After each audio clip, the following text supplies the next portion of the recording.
Welcome back to the Vandy Sports Podcast. I'm Joey Dwyer here after Vanderbilt's 75-60 loss to South Carolina.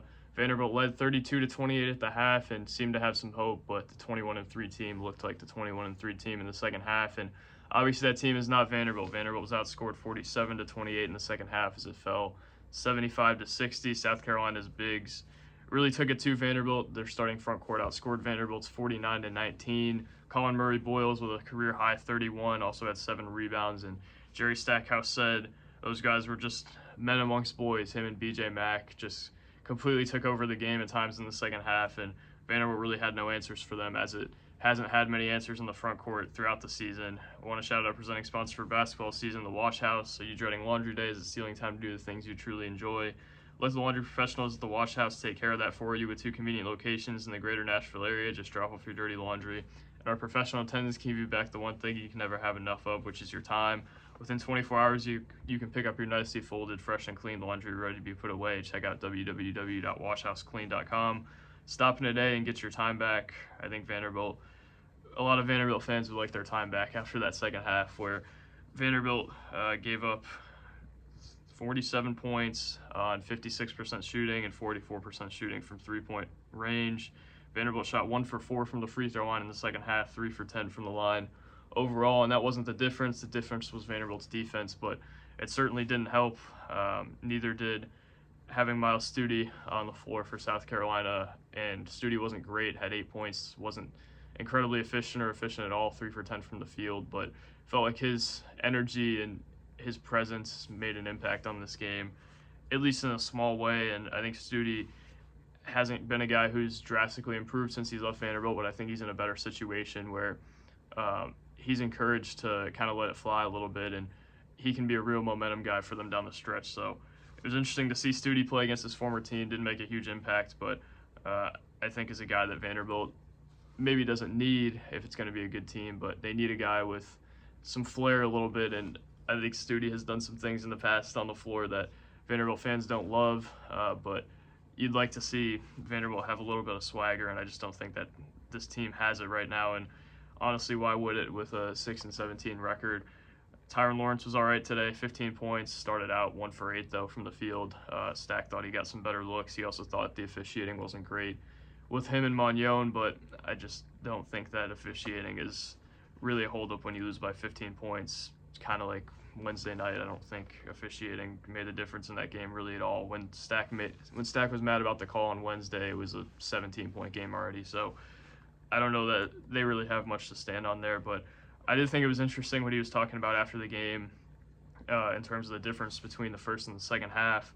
Stack just kind of said you could tell the youth within their team, they were too excited in the first half, he said. He said, you got to understand there's 2 halves of it, and that's where I was telling Colin Smith, just make sure they calm down a little bit.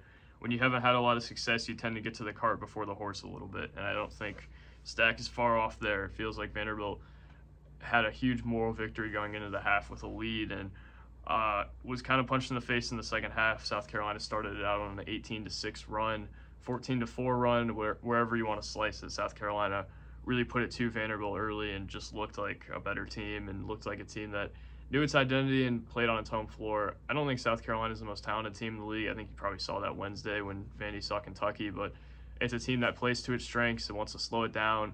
It kind of gives you a little bit of a grinder, and I think Vanderbilt wanted to make this a bit of a grinder in the first half, less possessions, less margin for error for South Carolina, but once South Carolina got on that run, I mean, it was about over. Their guards weren't fantastic. Mizzy Johnson had 6, Davis had 3, Cooper had 5, Wright had 3, so they had a chance. Their guards, I don't know that Magnon and Lawrence outplayed them, but at least outscored them. Lewis had 8 points as well. I think that was one of Lewis's better games this year, although he hasn't really had a great year in any stretch of the imagination. Evan Taylor hit some shots early. I thought he had to be an X factor for them today moving forward, but didn't quite do that. Again, Vanderbilt just kind of showing what it is, and I think we know what this team is at this point. We know it's a team that probably has to have some changes heading into the offseason and just has to find some kind of difference. South Carolina had 12 offensive rebounds today, 14 second chance points. Didn't turn Vanderbilt over a whole lot, but the front court was just such a huge difference today that I don't think Vanderbilt could have overcame it that well.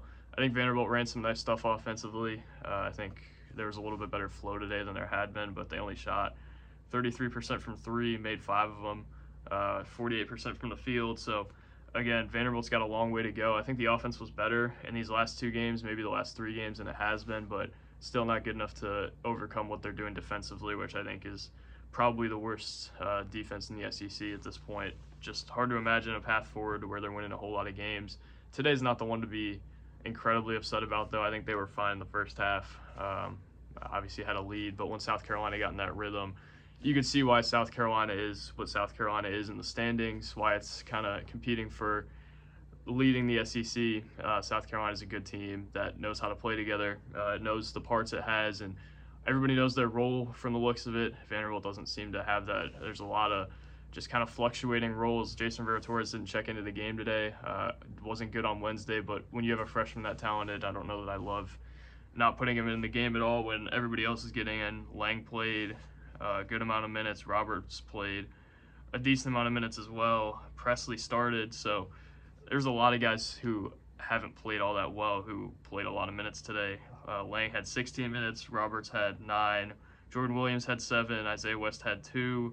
Malik Presley had 16. Presley was okay today, but isn't going to be a difference maker like Rivera-Torres is. I just think you got to play your best personnel. And Rivera-Torres, I think, has hit a freshman wall, but you got to let him work through it, especially on a team like this and a season like this. You got to let him be Jason Rivera-Torres and try to continue to get better. Otherwise, I think they're going to have a hard time retaining him if this kind of crap keeps happening. He wasn't good on Wednesday, but as a freshman who's that talented on this team, I don't know that that should matter a whole lot. I think he's got a long way to go defensively, but Stack also said he has the capability to be a special defender, and I don't know that he's going to learn to be a special defender if he's not getting in the game here. I think other guys are doing more than him defensively, but the ceiling and the capability is just, it's too there to not play him in a game like this when you're kind of in striking distance for a lot of it. I think the difference probably wasn't going to be Jason Rivera-Torres, but if he got hot and was hitting some shots, it would have added a new dimension to their offense that they didn't have for a lot of the day. The only guy with a positive plus-minus was Jordan Williams, surprisingly. At 3 he hit on the wing was really nice, actually, but again, just wasn't enough today for Vanderbilt, and even if they had Miles Stute today, they wouldn't have won that game. I think Stute has still been largely the same player that he was at Vanderbilt last year, a little bit streaky. Last year was interesting for him because early in the year he was their most consistent player.